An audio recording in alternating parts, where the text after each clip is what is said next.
میں اپنے مرحومین کو یاد کرتے ہوئے بالخصوص میرے والد محترم، میرے دادا اور میرے نانا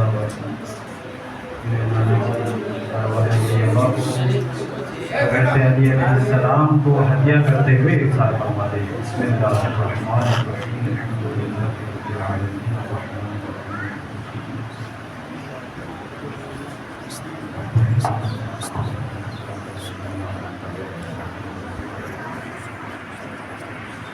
اللہ الرحمن الرحیم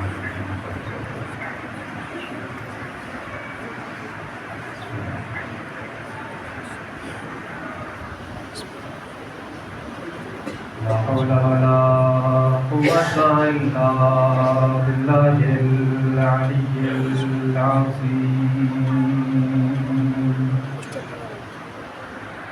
أعوذ بالله من الشيطان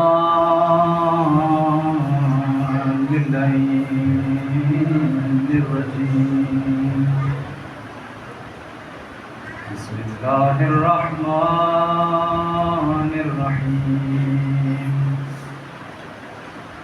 الحمد لله رب العالمين الحمد لله الذي جعلنا من المتمسكين بولاية علي بن أبي طالب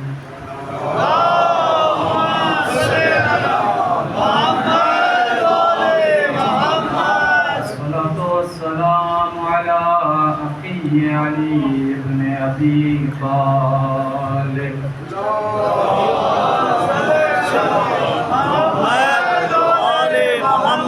الصلاة والسلام على حبيب علي بن أبي طالب اللهم صل على محمد وعلى محمد. الصلاة والسلام على النجر الأعظم مولانا ومولى الثقلين جد الحسنين أبي الزهراء أبي القاسم محمد.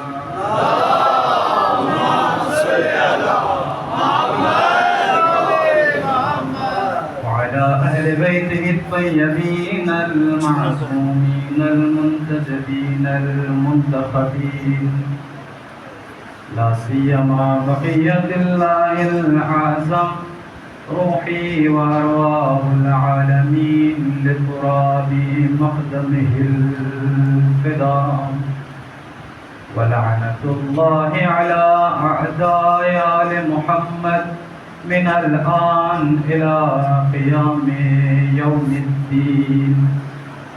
أما بعد فقد قال رسول الله صلى الله عليه وآله وسلم بسم الله الرحمن الرحيم العلي مع القرآن والقرآن مع علي.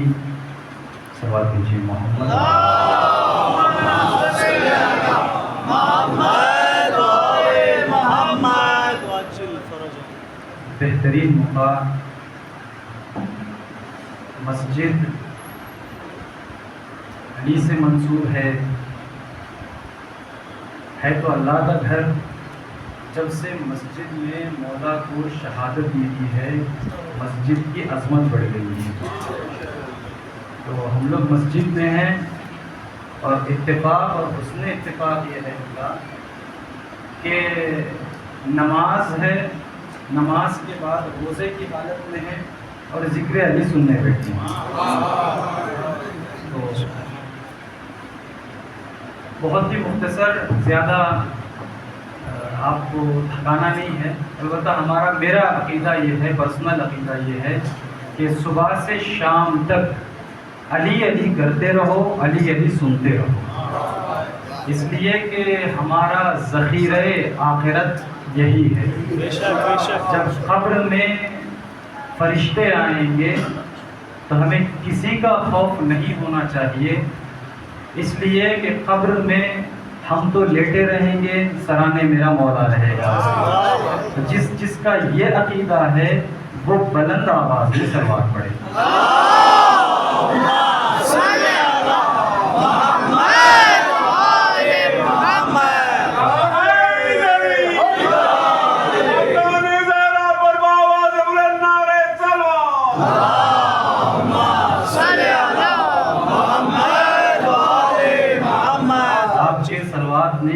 ثابت کر دیا کہ شیعہ نے حیدر کرار کا بچہ سچا اس عقیدے کا قائل ہے۔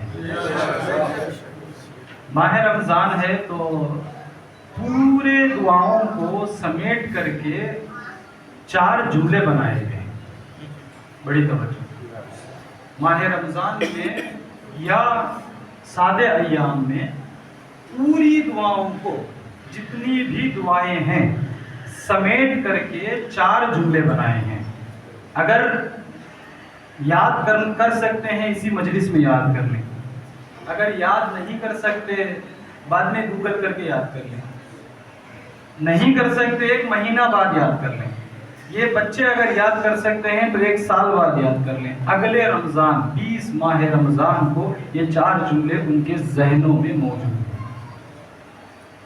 پہلا یہ دعا ہے، 4 جملے دعا ہے۔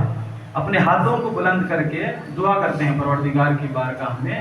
سب سے پہلی دعا، کیونکہ دعا کا آداب میں سے یہ ہے کہ پہلے اللہ کا شکریہ ادا کریں۔ الحمد للہ علی کل حال، یہ ایک جملہ۔ الحمد للہ علی کل حال، سادہ سادہ ترجمہ الحمدللہ کا سب کو معلوم ہے۔ تعریفیں اس اللہ کی جس نے ہمیں پیدا کیا، الحمدللہ تو تعریف میں سب کو معلوم ہے۔ اللہ کی تعریف جس حال میں بھی ہمیں رکھا ہے اس حالت کے لیے، یہ پہلا ترجمہ۔ دوسرا ٹکڑا، دوسرا فقرہ، اسأل اللہ علی کل خیر، پروردگار ہمیں جتنی بھی خیر کی چیزیں ہیں عطا کر، جتنی بھی اچھی چیزیں ہیں وہ عطا کر۔ اعوذ باللہ علی کل شر، اور ہم سے دنیا کی تمام شر کو، گندگی کو، کثافت کو، برائی کو دور کر۔ کتنے ہو گئے جملے؟ 3۔ جی توجہ ہے، کتنے جملے ہو گئے؟ 3۔ کون کون سے؟ ایک الحمدللہ، ایک جی میں اس لیے پوچھ رہا ہوں تاکہ ذہن یہاں پہ رہے، اس لیے کہ اس مغز میں شیطان بیٹھا ہوتا ہے۔ کل حال، کل خیر، جی، اور کل شر۔ کل شر۔ یہاں پر یہ میں اس لیے کہہ رہا ہوں، کوئی بھی آدمی بیٹھا ہے، ایک آدمی کے اگر ہر انسان کے لیے، قبلہ تائید کریں گے، ہر انسان کے لیے ایک شیطان خلق ہوتا ہے۔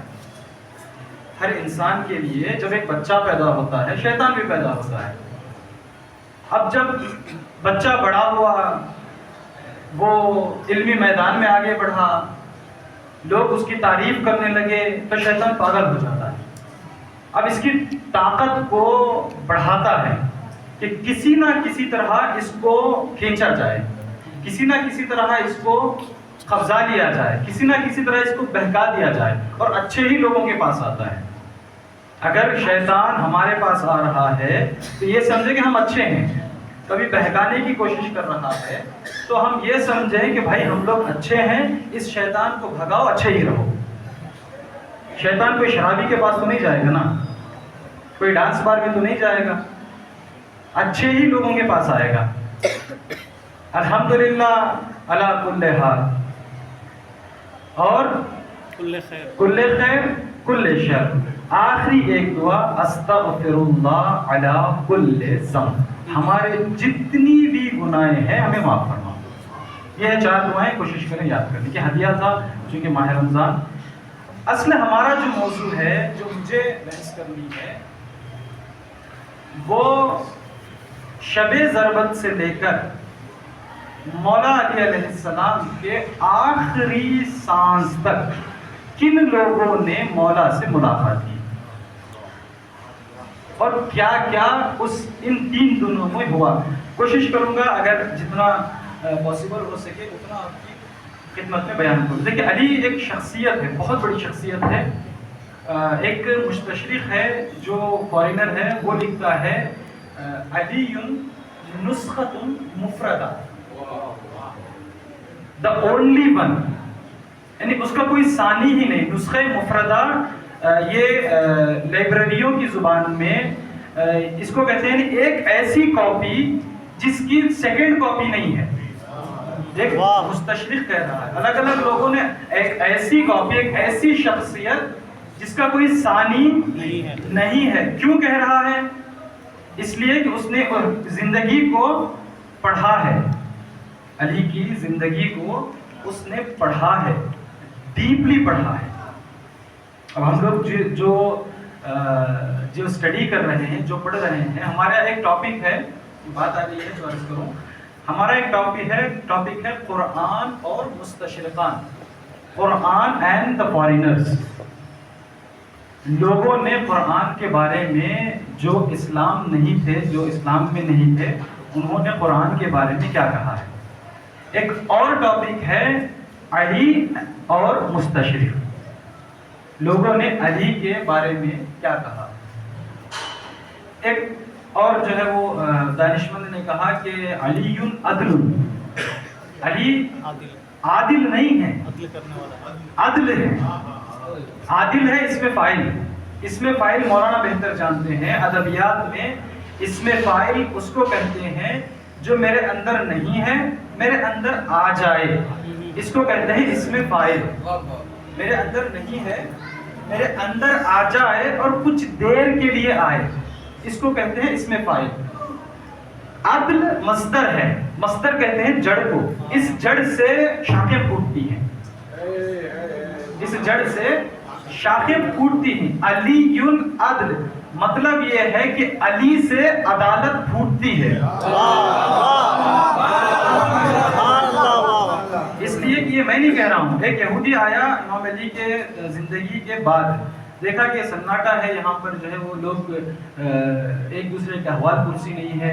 دور خاص اس زمانے کا جو دور تھا نا، میں اپنے یہاں پہ بھی میں نے کچھ دن پہلے کلاس لی نوجوانوں کی، میں نے کلاس میں بھی یہی بولا کہ جس امام کی ولادت آتی ہو اور جس امام کی شہادت آتی ہو، کم سے کم 8 دن پہلے سے ہمارا بچہ جوان بوڑھا اس امام کی زندگی کو پڑھنا شروع کر دے.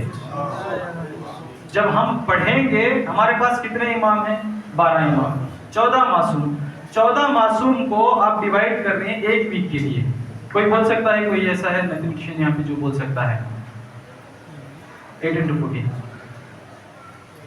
ایک ویک کے 7 دن بھی کر لیں، 7 into 14 ڈیوائڈ کریں. بہت ہی مختصر دن رہتے ہیں ہمارے ائمہ کی زندگی کو پڑھنے کے لیے، کیونکہ ہمارے پاس بہت خزانہ ہے. بہار الانوار قبلہ بہتر جانتے ہیں 110 جلدوں پر لکھی گئی اتنی موٹی موٹی کتاب ہے. 110 جلدیں احادیث ہیں، اوتھینٹک احادیث بھی ہیں. اس میں کچھ ایسی احادیث ہیں جس کو ابھی ڈسکس کر رہے ہیں کہ یہ صحیح ہے یا نہیں. بہرحال میں کیا کہہ رہا تھا ایک یہودی آیا، دیکھا کہ کوئی پرسان حال نہیں ہے. اس زمانے کا جو ہے حال یہ تھا، حضرت علی کے بعد وہ اپنے کام میں مشغول ہے، وہ اپنے کام میں مشغول ہے، وہ خوارج وہاں لڑ رہے ہیں، وہ ان سے بحث کر رہے ہیں. آ کر کے رونے لگا. کسی نے کہا کہ علی کا انتقال ہو گیا ہے، شہید ہو گئے ہیں. تو چوراہے پہ بیٹھ کر کے رونا شروع کر دیا، زور زور سے رو رہا ہے. ہمارا ماحول یہ ہے نا، کوئی مثلا یہاں پہ باہر آواز آئی، لوگ باہر چلے گئے. ایک سسٹم ہے نا یہ. رو رہا تھا، سب لوگ جمع ہو گئے. پوچھا کیوں؟ کہا کہ مجھے خبر دی گئی ہے کہ جو عدل کا بادشاہ تھا اس دنیا سے چلا گیا. لوگوں نے کہا کہ بھائی تو یہودی ہے، علی کو نہیں مانتا. تو اس نے کہا کہ اب تک نہیں مانتا تھا، اس سے پہلے تک نہیں مانتا تھا، جس وقت سے میرے ساتھ یہ واقعہ پیش آیا. پوچھا کیا واقعہ پیش آیا؟ اس نے کہا کہ میں تجارت کا مال لے کر کے آیا تھا، سویا ہوا تھا، کسی نے مال اٹھایا، فرار ہو گیا. جی میری طرف توجہ ہے، درود پڑھے محمد مال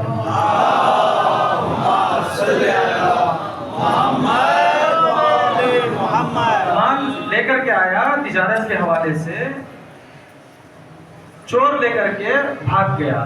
اب کسی نے مجھے ایڈریس دیا علی کا. اب جب بھی کسی کو بھی، بڑے بڑے لوگوں کو بھی، بڑے سے بڑے لوگوں کو بھی مشکل آئی، علی کے در پہ آئے. کسی کو بھی مشکل آئی، ایک فیصلہ سنانے صاحب بیٹھتے تھے، نہیں ہوتا تھا. یہ جو مغز ہے، یہ بھیجا جو ہے کام کرنا چھوڑ دیتا تھا. کبھی کبھی غلط فیصلے سنا دیتے تھے اور لوگ چلے بھی جاتے تھے. جب کوئی ایسا فیصلہ جو اختلاف کا باعث ہو جائے کہتے تھے کہ بھائی جاؤ اب علی ہی کر سکتے ہیں. حضرت علی علیہ السلام آتے تھے فیصلہ کرتے تھے. تو کئی جگہ پر تاریخ میں لکھا ہے لولا علی، اگر علی نہ ہوتے تو فلاں ہلاک ہو جاتا. ہلاک ہو جاتا کا مطلب مر جاتا، زندگی تباہ ہو جاتی. چاہے آپ سیاسی زندگی لے لیں، چاہے پرسنل لائف لے لیں، پرسنل زندگی لے لیں. کہا کہ حضرت علی علیہ السلام نے اپنے صحابیوں کو، اپنے جو ملٹری تھی دوران خلافت ظاہری میں 5 سال حکومت مولانے کی، لوگوں کو مقرر کیا کہ جاؤ اس کا مال ڈھونڈ کر لاؤ. ابھی غروب نہیں ہوئی تھی کہ میرا مال مل گیا، علی نے مجھے میرا مال دے دیا، دلوا دیا. اس کے بعد سے مجھے یقین ہو گیا کہ حقیقی رسول خدا صلی اللہ علیہ وآلہ وسلم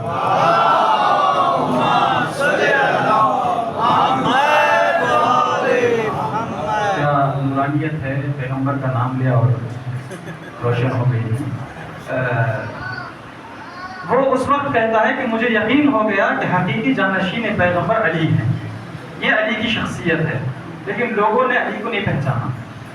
خود علی فرماتے ہیں، میرا مولا فرماتا ہے لوگوں نے مجھے نہیں پہچانا. ظلم رعایا پہ ہوتا ہے، کامن پبلک پہ ہوتا ہے. کوئی ایک ایسا بادشاہ، کوئی ایک ایسا پرائم منسٹر، کوئی ایسا پریسیڈنٹ آ جائے. ہمارے پڑوسی ملک کے حالات دیکھ لیں، الیکشن ہو گئے، زمانہ ہو گیا، پریسیڈنٹ مشخص نہیں، پرائم منسٹر مشخص نہیں. کوئی ایک ایسا بادشاہ آ جائے جو ظلم کر رہا ہو، رعایا پہ ہوتا ہے نا، کامن پبلک پہ ظلم ہوتا ہے. لیکن میرا مولا فرماتا ہے کہ میں ایسا انسان ہوں جسے لوگوں نے بادشاہ پہ ظلم کیا، خلیفہ پہ ظلم کیا. اور علی کہتے ہیں کہ مجھے لوگوں نے نہیں پہچانا. اور کچھ نسخے دیتے ہیں، یہ آپ کے لیے ایک اسائنمنٹ ہے، یہ آپ کے لیے ایک ہوم ورک ہے. مولا علی نے کہا کہ مجھے ایک ایسا معاشرہ چاہیے جو میں چاہتا ہوں. یہ آپ کو 1 سال کا ٹائم دے رہا ہوں میں، 1 سال کا ٹائم. آج سے لے کر اگلے سال تک آپ دیکھیں کہ مولا علی کو کون سا معاشرہ چاہیے تھا. یہ آپ کے اوپر، میں نے میرے گردن سے جو ہے وہ نکالا، آپ کی گردن نکال دی. یہ آپ کے اوپر ہے، جائیں پڑھیں، اسٹڈی کریں، علماء سے سنیں. بات جو ہے مولا علی نے یہ کہی، لوگوں نے نہیں پہچانا. ابن ملجم کچھ دن پہلے آیا، ایک بہت اچھا آدمی تھا، کچھ دن پہلے آیا، یمن گیا، یمن سے واپس آیا تو مولا سے ملاقات کی.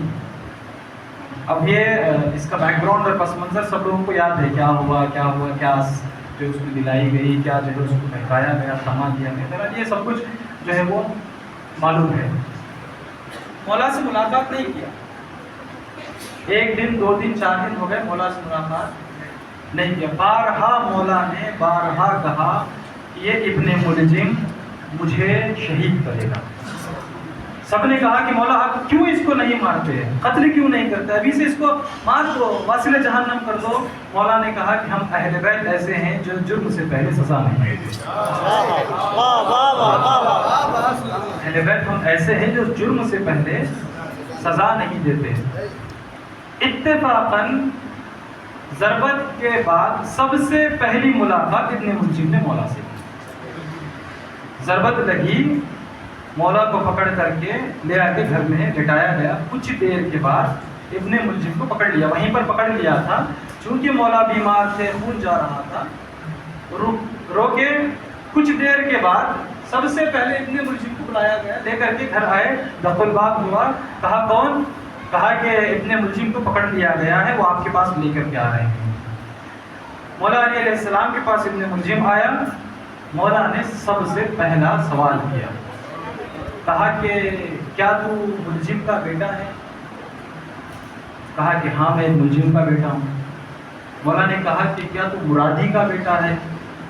کہا کہ ہاں میں مرادی کا بیٹا ہوں. تب میرے مولا نے کہا کہ مرادی ایک ایسا شخص تھا جس نے 2 مرتبہ بیعت کی تھی. 2 مرتبہ بیعت کی، نہیں معلوم وجہ کیا ہے، میں نے نہیں پڑھا کہ 2 مرتبہ. میں نے بہت سرچ کیا اس کے بارے میں لیکن مجھے کہیں نہیں ملا 2 مرتبہ بیعت کی.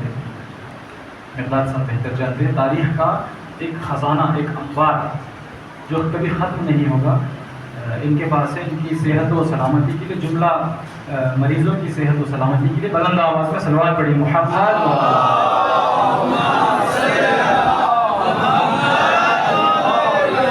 مولا نے کہا کہ مرادی نے 2 مرتبہ بیعت کی. پھر اس کے بعد مولا نے 3-4 کامن سوال کیے. کہا مولا علی علیہ السلام نے مجھے یہ بتا، کیا میں برا خلیفہ تھا جو نے مجھے یہ اجر دیا؟ کیا میں نے تجھے 2 برابر مال نہیں دیا تھا؟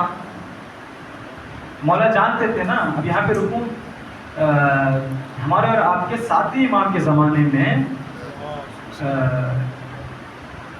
جناب محمد ابن اسماعیل ابن امام صادق علیہ السلام، امام صادق کے بیٹے ہیں جناب اسماعیل، جو ابھی اسماعیلیہ اور جو بہرا کمیونٹی جو ہے جو 6 اماموں کو مانتے ہیں وہ اسماعیل کو مانتے ہیں. جبکہ حضرت اسماعیل وہ نمایاں شخصیت تھی. ہم لوگ ان کو دیکھ کر کے یہ نہ کہیں کہ بھائی خود حضرت اسماعیل جو امام صادق کے بیٹے تھے انہوں نے کہہ دیا تھا کہ میں امام ہوں. ایسا نہیں ہے، لوگوں نے ان کو امام بنا دیا. ان کے بیٹے تھے محمد اسماعیل. امام کاظم کے پاس آئے، کہا کہ چچا جان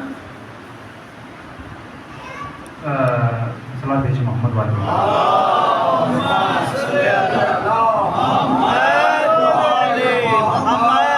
جی. کہا کہ میں جا رہا ہوں سفر کرنے کے لیے، میں جا رہا ہوں سفر کرنے کے لیے، تو کچھ نصیحت کیجئے. تو امام کاظم نے کہا کہ میرے قتل میں شریک نہ ہونا. کہا کہ مولا میں آپ کے قتل میں شریک ہوں گا، کچھ اور نصیحت کیجئے. پھر سے مولا نے کہا کہ خبردار میرے قتل میں شریک نہ ہونا. جب واپس جا رہا تھا تو مولا نے 1,500 درہم یا 1.5 لاکھ درہم اس کے حوالے کیے. جب کچھ آگے بڑھ گیا پھر سے یہی رقم دی، کیوں اس لیے کہ یہ رشتہ دار تھا. بادشاہ اس زمانے کا پکڑتا تو انہی کو پکڑتا تھا سب سے پہلے. یہ چلا گیا بغداد، وہاں پر ان کو پکڑ لیا. پکڑنے کے بعد پوچھا کہ کیا سسٹم کیا ہے مدینے میں، تو حضرت کے منہ سے نکلا کہ امام کاظم فوج جمع کر رہے ہیں، امام کاظم مال جمع کر رہے ہیں. اتنا کہا، اس نے بہت سارا، بادشاہ نے مال دیا، لے کر کے آ گیا. راستے ہی میں ڈاکوؤں نے لوٹا، اس کو قتل کر دیا. ابن ملجم مرادی کو بھی مولا نے ڈبل مار دیا، تاکہ کم سے کم یہ اس جگہ جانتے تھے، مولا جانتے تھے، لیکن لوگوں کو بتانا تھا کہ بھائی جتنا بھی مال جس کے دل میں بغض علی ہو دے دیا جائے، اسے پھر بھی بغض علی کی بیماری رہتی ہے. ٹھیک ہے. آیا مولا نے 3-4 کامن سوال کیے. میں کیا خلیفہ نہیں تھا، ڈبل مال نہیں دیا، کیا تجھے عزت نہیں بخشی، فلاں نہیں کیا، بہرحال یہ سب کچھ کیا. تو ابن ملجم نے کہا کہ بالکل ایسا ہی ہے، بالکل ایسا ہی ہے، بالکل ایسا ہی ہے. تو پھر ابن ملجم نے دیکھا کہ بھائی ابھی مولا جو ہے وہ جیسے ہم لوگ کہتے ہیں نا ابھی بخشنے کے حالت میں ہے، عطا کرنے کے حالت میں ہے. ابن ملجم نے کہا کہ مولا علی کیا کوئی راستہ ہے کہ میں بچ جاؤں؟ ابھی میرے سامنے آتش جہنم ہے، میں دیکھ رہا ہوں کہ شعلے جل رہے ہیں، کیا کوئی راستہ ہے کہ میں بچ جاؤں؟ تو مولا نے امام حسن کی طرف دیکھا، کہا کہ اس کو شربت پلا. جواب نہیں دیا. امام حسن سے کہا بیٹا اگر میں شہید ہو جاؤں، اگر میں شہید ہو جاؤں تو قصاص اگر لینا ہو تو اس نے مجھے 1 مارا ہے، تو بھی 1 مارنا.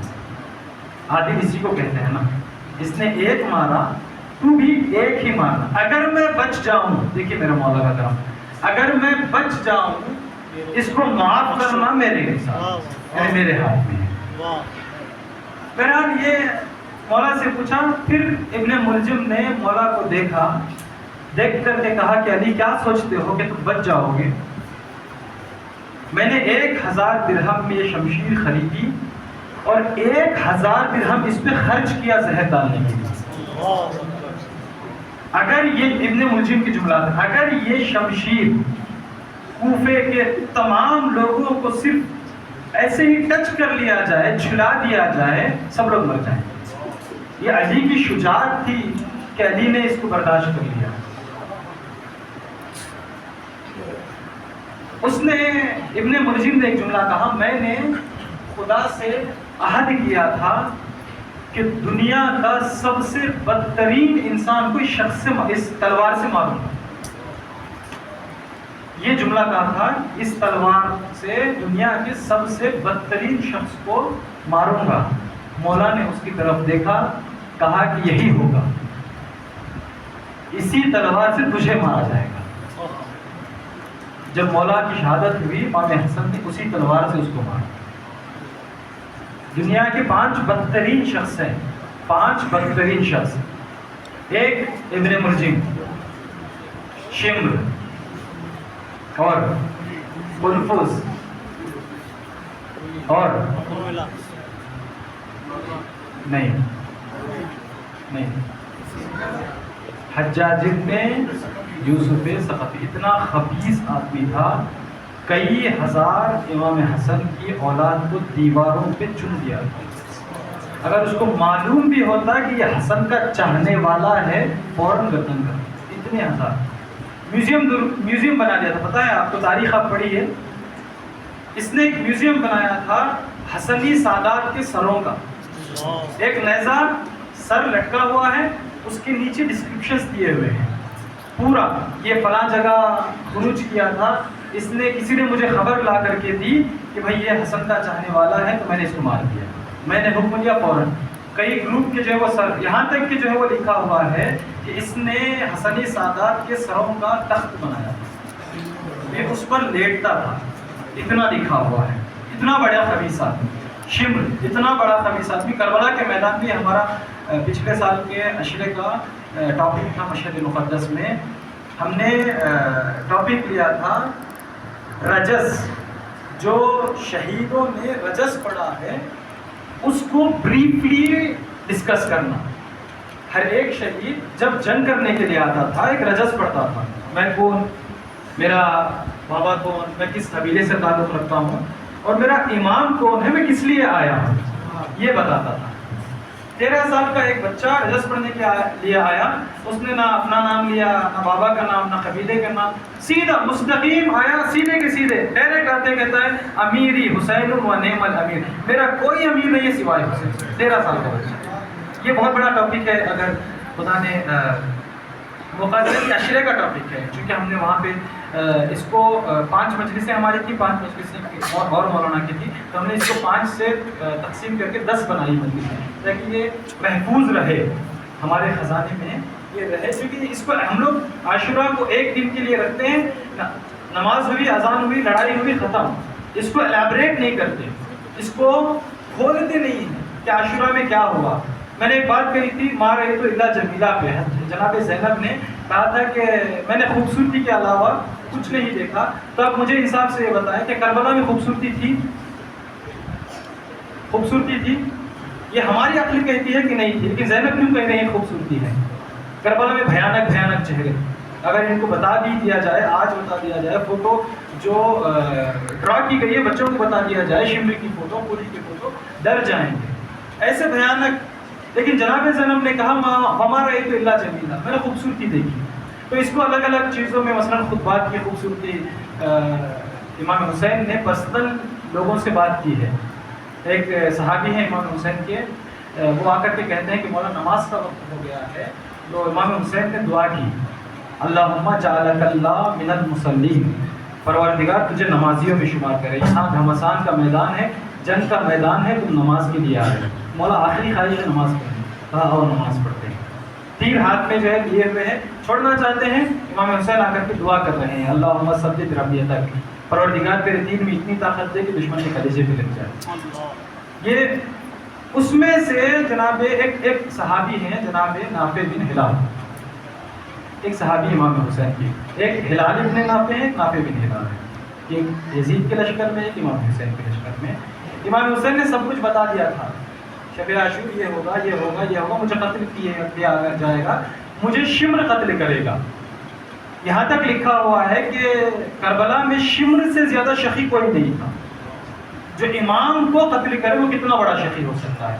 نافع بن ہلال کو پکڑ کے لایا گیا، جب ان کے دونوں بازو کو ختم کر دیا گیا، دیکھتے تھے کہ غیب سے ایک تیر آ رہا ہے، دشمن کے کلیجے پہ لگ رہا ہے، غیب سے ایک تیر آ رہا ہے، دشمن کے سینے پہ لگ رہا ہے۔ تو بعد میں پتا چلا کہ جناب نافع بن ہلال یہ تیر چلا رہے تھے، پکڑ کے لایا گیا ان کو، لا کر کے کہا کہ بتا تو نے کیا کیا؟ جناب نافع بن ہلال نے کہا کہ میرے پاس 12 تیر تھے اور میں نے اپنے آنکھوں سے دیکھا کہ 12 کے 12 تیر دشمن کے کلیجے پہ لگے۔ لڑائی میں کلیجے پہ لگنا یا دشمن کو لگنا بہت بڑی بات ہوتی ہے۔ وہاں سے 4000 تیر چلتے تھے، 1 تیر 2 تیر 4 تیر لگتے تھے۔ کامنلی جو جنگ میں ہوتا ہے 4000 تیر لگ رہے ہیں، کوئی آدمی کھڑا ہے 5 تیر لگتے ہیں، 10 تیر لگتے ہیں۔ جناب نافع بن ہلال ایک تیر چھوڑتے تھے، ایک تیر لگتا تھا۔ عمر سعد شمر پکڑ کے لایا، ان کے دونوں بازو ختم ہو چکے تھے، کہا کہ عمر سعد تو قتل کر۔ تو عمر سعد نے کہا کہ نہیں تو قتل کر، تو شہید کر۔ تو شمر آگے بڑھا شہید کرنے کے لیے، جناب نافع بن ہلال نے شمر کو دیکھا، دیکھنے کے بعد کہا الحمدللہ الذی جعل منایانا بید اشرا شرار خلق، پروردگار کا شکر ہے کہ دنیا کا سب سے شقی ترین انسان مجھے مار رہا، جو امام حسین کو مارے گا وہ مجھے مار رہا ہے۔ یہ خبیث لوگ ہیں، الگ الگ کیٹیگری ہیں، 5 لوگ 10 لوگ جو الگ اس کو اسٹیج وائز لے کر کے جائیں خبیثوں کی۔ میں نے 5 ٹاپ خبیث کہا ہے، 5 ٹاپ شیطان میں نے کہا ہے، اس کے نیچے بہت سارے۔ ابن ملجم پہ آیا، بہت سارے لوگ ملاقات کیے تھے، میں جلدی بات کی خدمت میں بتاؤں۔ ابن ملجم آیا، یہ جب ابن ملجم یہاں سے چلا گیا، اس کا حشر کیا ہوا یہاں تو لوگ پڑھتے ہیں، ابن ملجم کی عاقبت کیا ہوئی، ابن ملجم کو کیسے مارا گیا۔ امام نے تاکید کی، امام علی علیہ السلام نے تاکید کی، بیٹا حسن یاد رکھو مسئلہ نہ کرنا۔ مسئلہ کہتے ہیں کان کاٹ دینے کو، ناک کاٹ دینے کو، ہاتھ پیر کاٹ دینے کو۔ امام نے کہا کہ ابن ملجم کو ہاتھ پیر ناک نہیں کاٹنا، ایک مارا ہے ایک مارو چھوڑ، ایک ہی بار میں فاصلہ جہنم ہوا۔ باہر جب اس کو پھینک دیا گیا، لوگ جمع ہو گئے، ٹکڑے ٹکڑے کر کے ابن ملجم کو جلا دیا گیا۔ یہ عاقبت تھی، اس کا جو ہے وہ اینڈنگ پوائنٹ تھا۔ آج بھی کوفے میں 7 دن کی ایک فیسٹیول ہوتی ہے، سمجھیے آپ، ایک طرح سے عید منائی جاتی ہے اس جگہ پر جہاں پہ اتنے ملجم کو جلایا گیا تھا، لے آ کے لوگ لکڑیاں جلاتے ہیں، یہ کہہ کر کے یہاں پہ ابن ملجم کو جلایا گیا تھا۔ دوسرے آدمی ہیں مولا کے سب سے اچھے صحابی، جناب حجر بن عدی، بہترین شاعر، بہترین ادیب، بہترین مقرر، سب مجموعہ ان کے پاس موجود تھا، جناب حجر بن عدی۔ کچھ دن پہلے داعشیوں نے جو قبر کو بے حرمتی کر کے نکالا تھا، آپ نے دیکھا جنازہ کیسے سارے، یہ اصحاب مولا کائنات آئے، مولا کی حالت دیکھی۔ ایک روایت یہ ہے کہ دخل الباب ہوا، اندر آئے، دوسری روایت یہ ہے کہ باہر بیٹھے بیٹھے شعر گنگنا رہے تھے، شعر پڑھ رہے تھے۔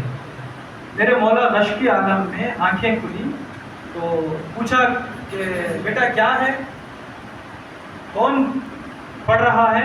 کہا کہ بابا حجر بن عدی پڑھ رہے ہیں۔ کہا کہ ان کو بلایا جائے۔ جب بلایا گیا، آئے، آنے کے بعد مولا کو شاعری سنائی، عظمت دیکھیے، مولا نے شاعری سنی، سننے کے بعد کہا حجر بن عدی ایک چیز بتاؤں، وعدہ کرو گے؟ کہا کہ مولا وعدہ کروں گا۔ کہا اگر دشمن تمہیں پکڑ لے اور گردن پر تلوار رکھ دے اور کہے کہ علی کو گالی دو، علی کی توہین کرو، کیا علی کی توہین کرو گے؟ تو جناب حجر بن عدی نے کہا مولا مجھے ٹکڑے ٹکڑے کر دیا جائے، جلا دیا جائے، پھر بھی میں آپ کی توہین نہیں کروں گا، پھر بھی آپ کی توہین نہیں کروں گا۔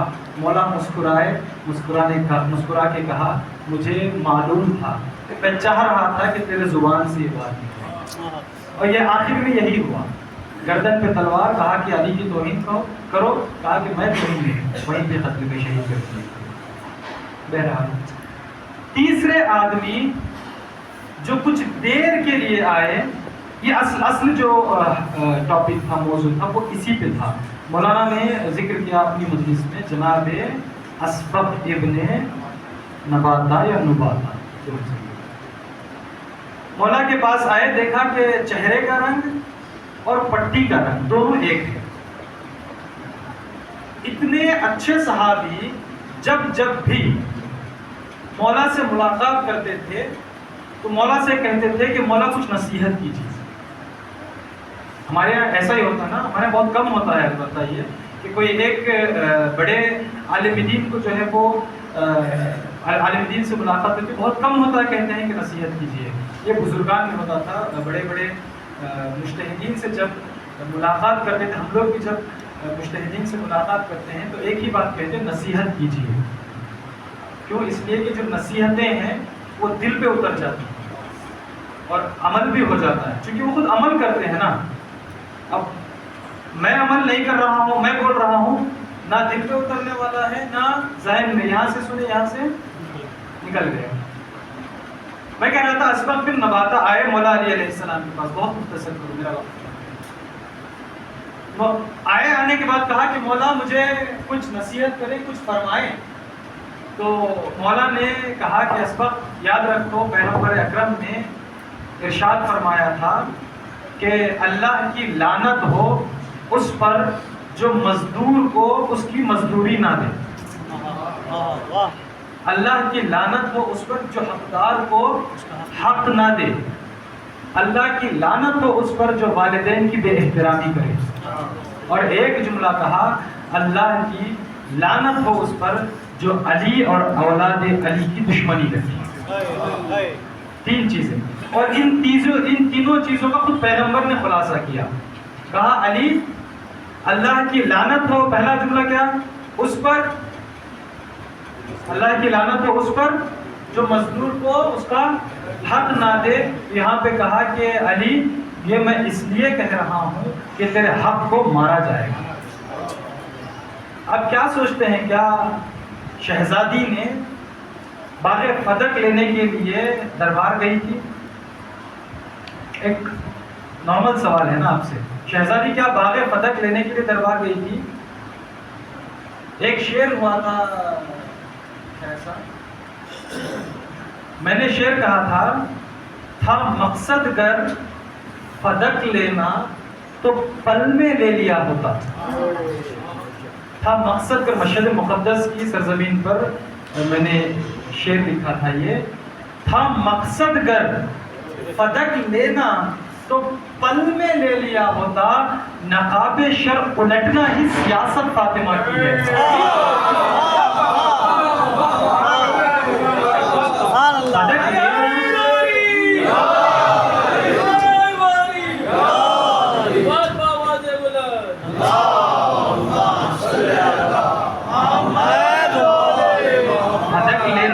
مقصد نہیں تھا، یہ جو نقاب اوڑے ہوئے اپنے آپ کو خلیفہ بنائے رکھا ہے، اس کی سیاست فاطمہ زہرا کی تھی کہ اس کی یہ نقاب ہٹ جائے، اور ہٹا۔ پہلے خلیفہ، دوسرے خلیفہ، تیسرے خلیفہ ہونے کے بعد لوگ علی کے پاس آئے، ہاتھ جوڑے لوگوں نے کہ مولا لے لیجئے، ہاتھ جوڑے ہیں لوگوں نے، مولا اب ہم سے برداشت نہیں ہوتا، ہم نے بہت جھیل لیا، یہ حق آپ کا تھا۔ لوگ آئے، پیغمبر اکرم نے کہا کہ لعنت ہے خدا کی اس پر جو میرا حق مارے۔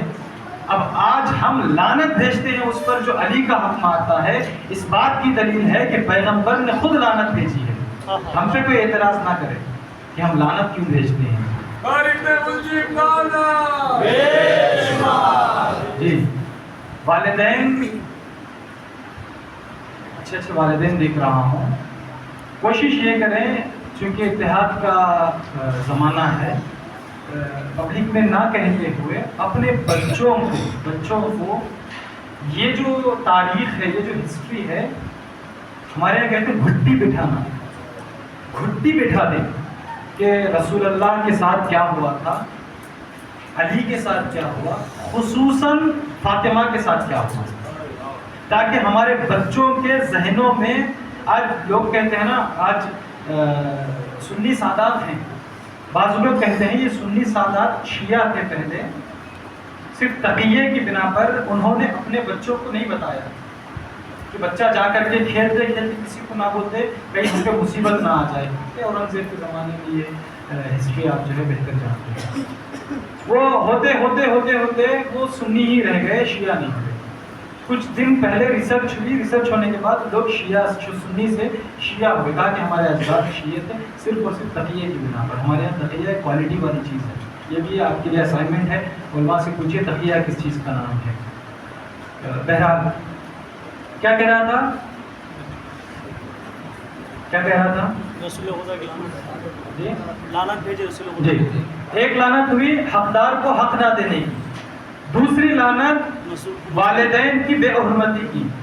پیغمبر اکرم کی ایک حدیث ہے، یا علی انا و انتا ابوا ہذہ الامہ، اے علی تم اور میں اس امت کے باپ ہیں، اگر علی و رسول باپ ہیں تو خدیجہ اور فاطمہ ماں ہیں۔ اگر کوئی علی اور رسول پر یا خدیجہ اور فاطمہ پر، خصوصاً جناب شہزادی کونین پر ظلم کر رہا ہے یا ظلم کیا ہے تو اس پر خدا کی بھی لعنت ہے اور رسول کی بھی لعنت ہے، یہ خود رسول نے کہا ہے۔ اور آخری جملہ جو پیغمبر نے کہا، جو آج کے زمانے میں صدق ہوتا ہے، وہ یہ ہے کہ اللہ لعنت کرے جس کے دل میں بغض علی ہے۔ آج لوگ دیکھ رہے ہیں جینیسائڈس ہو رہے ہیں نا، بمبارڈمنٹ ہو رہا ہے، لوگ جو ہے وہ مر رہے ہیں، اراؤنڈ 30,000 بچوں کو غزہ میں مارا گیا ہے، لیٹسٹ رپورٹ کے حساب سے 30,000 بچوں کو، بوڑھے کتنے مرے، بچے وہ نوجوان کتنے مرے، عورتیں کتنی مری، کوئی اس کا اوتھینٹک رپورٹ نہیں ہے، لوگ کم ہی پیش کر رہے ہیں، کہ بہت کم مرے تاکہ یہ ہیومن رائٹس والے جو ہے وہ کسی کا اٹیک نہ کر سکیں۔ سب سے بڑے خبیث یہی ہے، ہیومن رائٹس ایک بنا دیا گیا ہے لیکن عمل نہیں ہے، جبکہ دیکھ رہے ہیں کہ ہر دن بمبارڈمنٹ ہو رہا ہے۔ ایک بہت بڑا کنٹینر رفا بارڈر سے اندر جانا چاہتا ہے، یہ ملٹری IDF جو ہے اسرائیلی ملٹری وہ اٹیک کرتی ہے، حملہ کرتی ہے، جتنا سامان کھانے پینے کا سب ختم۔ امریکہ اوپر سے پیراشوٹس کے ذریعے کھانا بھیج رہا ہے، لوگوں نے کھول کے دیکھا ایکسپائری ڈیٹ ہے۔ اوتھینٹک بات کر رہا ہوں میں، ہوا کی بات نہیں کر رہا ہوں۔ لوگوں نے کھانا غذا کھول کے دیکھا، ڈیٹ ختم ہے، اس کا تاریخ ختم ہے، یہ دکھانا چاہتا ہے کہ بھائی ہم چاہتے ہیں، لیکن مقصد یہ ہے کہ یہ کھائے، تاریخ جو ختم ہو گئی ہے ایکسپائری ڈیٹ والا کھائے اور جو ہے وہ مر جائے۔ یہ بغض علی کا نتیجہ ہے، دشمنی ایران سے، دشمنی خصوصاً شیعہ سے۔ اب چونکہ ملک ایران ہے جو شیعہ کو ریپرزینٹ کرتا ہے، دشمنی ان سے، اور فلسطین چاہتا ہے ایران کو، دشمنی اس پہ نکال رہے ہیں۔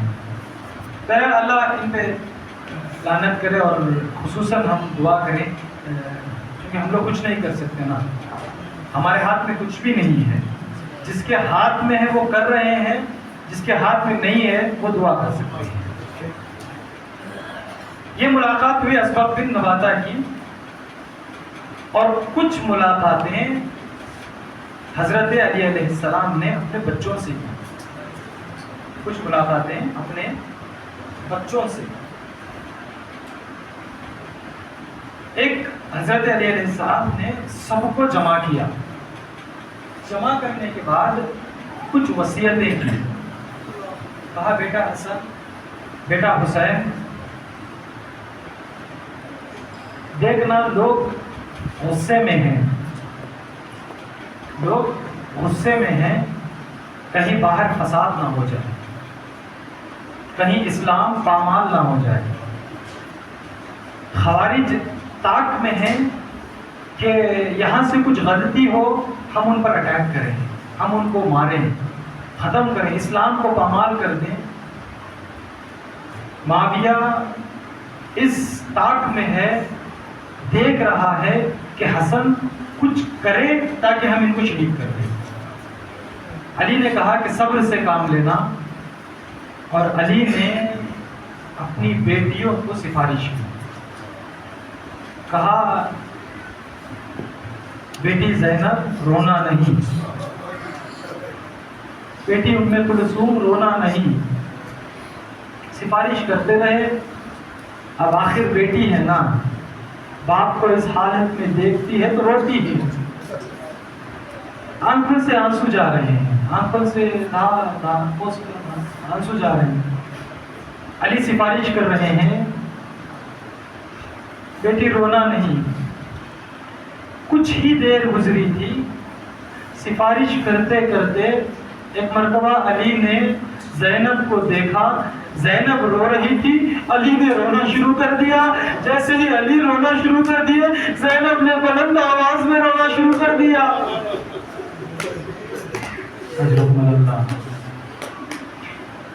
نہیں معلوم علی نے کیا دیکھا زینب میں،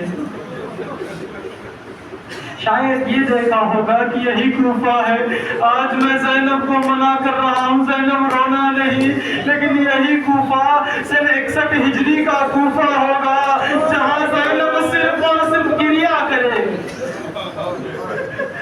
اور جب جب بھی گریا کرے گی تازیانے لگے گی۔ حسن کو بلایا، حسن تم گھر کے بڑے بیٹے ہو، تسلی دینا، دلاسا دینا، بچوں کا خیال رکھنا۔ حسین کو بلایا، کہا حسین تم مظلوم ہو، کہا حسین تم بہت مظلوم ہو، بہت مظلوم ہو۔ شاید کربلا کا منظر علی کے ذہنوں میں آ گیا ہوگا۔ ایک مرتبہ اتنا ہی کہنا تھا، اندر سے ایک بی بی کے رونے کی آواز آئی۔ کون؟ کہا ام البنین رو رہی ہے۔ علی نے حسن کو تو وصیت کر دی ہے، علی نے حسین کو وصیت کر دی ہے، علی نے زینب کو وصیت کر دی ہے۔ ایک مرتبہ ام البنین آگے بڑھی، کہا ہے میرے مولا عباس کے لیے بھی کوئی وصیت ہے، عباس کو کس کے حوالے کر رہے ہو؟ علی نے کہا عباس اپنا ہاتھ تو دینا۔ علی نے ہاتھ پر حسین کا ہاتھ رکھا، عباس حسین، عباس حسین تیرے حوالے، اجرکم اللہ۔ علی نے کہا عباس یاد رکھنا جب تک سانس میں سانس رہے حسین پر کوئی آنچ آنے نہ پائے۔ یہی ہوا نا کربلا کے میدان میں، یہی ہوا نا کربلا کے میدان میں، جب تک عباس زندہ رہے حسین پہ کوئی آنچ نہیں آنے دی۔ جب عباس کے ہاتھ قلم ہو گئے، آواز دی یا مولا ادرکنی، مولا نے آواز میری لبیک کیجئے۔ حسین آگے بڑھے، کہا مولا مجھے خیمہ میں نہ لے جائیے، مجھے شرم آتی ہے، پانی لے کر لانے آیا تھا، لیکن سکینہ کو کیا منہ دکھاؤں گا۔ علی وصیتیں کر رہے ہیں، وصیتیں کر رہے ہیں۔ مولا کے ایک اور صحابی آخری وقت میں آئے، جب علی کے پیشانی سے پٹی نکل چکی تھی۔ اللہ، طبیب کو بلایا گیا، ایک بکرے کو گوسفند کو ذبح کیا تاکہ دیکھا جائے زہر نے کتنا اثر کیا ہے۔ گوسفند کو ذبح کر کے گردن کو پیشانی پر رکھا گیا، گوسفند کا رنگ متغیر ہو گیا، تبدیل ہو گیا، تو طبیب نے کہہ دیا علی، دو روایتیں ہیں، کہا علی وصیتیں کرنا شروع کر دو۔ ایک اور روایت میں حسن کو بلا کر کے کہتا ہے، حسن اپنے بابا سے کہہ دے